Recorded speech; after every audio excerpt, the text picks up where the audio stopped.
The motor industry is a world of constant change, unless we talk about its most precious and deeply adored flagship, supercars.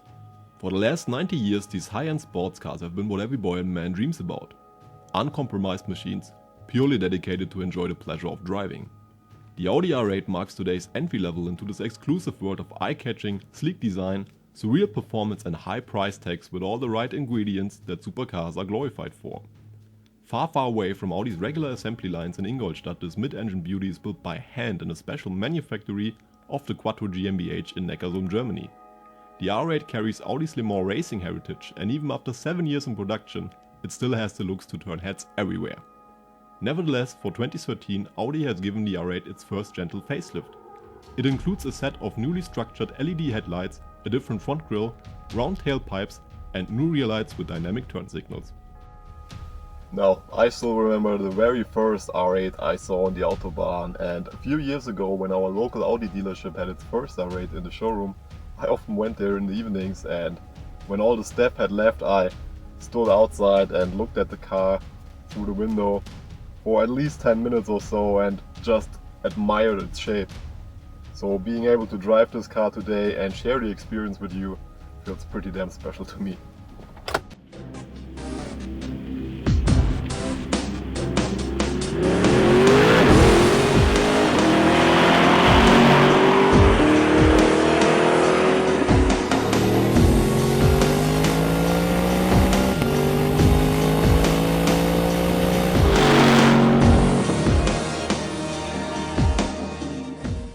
For the new model year, Audi focused on the R8's only weak spot.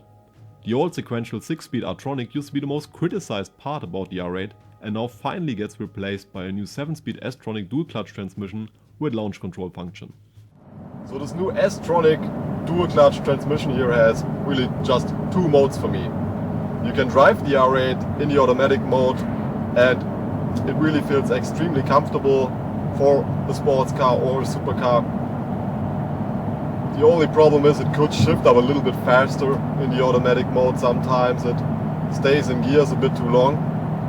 But when you want to really experience this car's full potential and what it's all about, then you have to hit the sport mode, go into manual mode,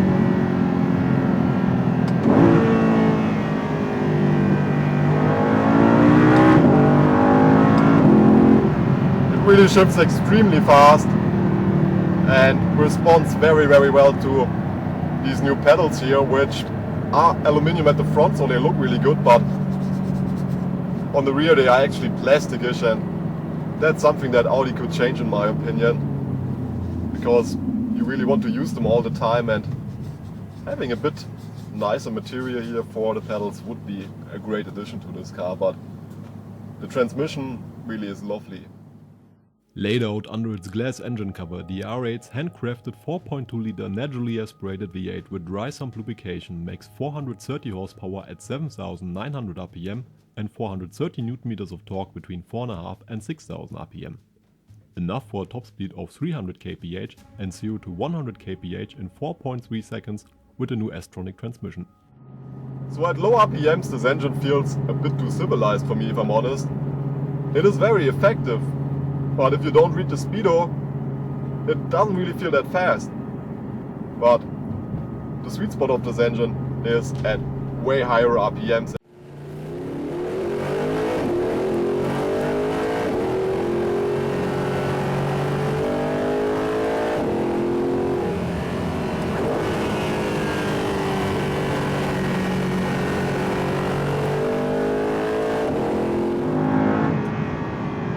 really have to adapt your driving style to this engine in the beginning if you are used to engines with more torque at lower RPMs, but really this is just naturally aspirated glory at its best in my opinion. So exciting to drive this car, such a nice engine, and in a way I like the fact that it doesn't make that much torque at low RPMs, because that means you can really drive this car very nice in town.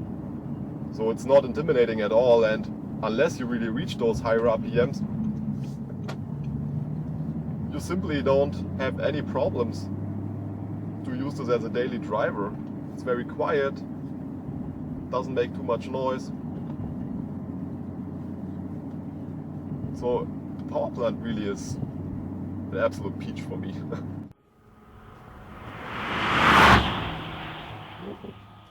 Audi's quattro all-wheel drive system uses a mechanical differential lock and two electro-hydraulically controlled multi-plate clutches. It normally sends 85% of the power to the rear wheels, but depending on the driving situation, a maximum of 30% will go to the front. With an axle load distribution of 43:57 and the optional adaptive damper system Audi Magnetic Ride, the R8 guarantees for an absolutely unforgettable driving experience.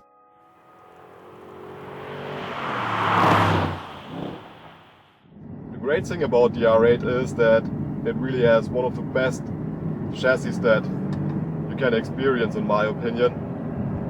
And the reason for that is that you always have enough weight on the rear axle for great traction to accelerate out of the corners, but at the same time you have enough weight on the front axle and the car never really feels like it wants to understeer. Once you exceed the limit, it actually wants to oversteer, and that can be a bit tricky in this car, but it simply is an amazing driving machine. And when you eventually hit the limit in a corner, you can really stabilize the car by applying a bit of throttle, and it really neutralizes itself beautifully. I really can't fault it. It is one of the best driving cars that I have ever driven on my favorite driving roads.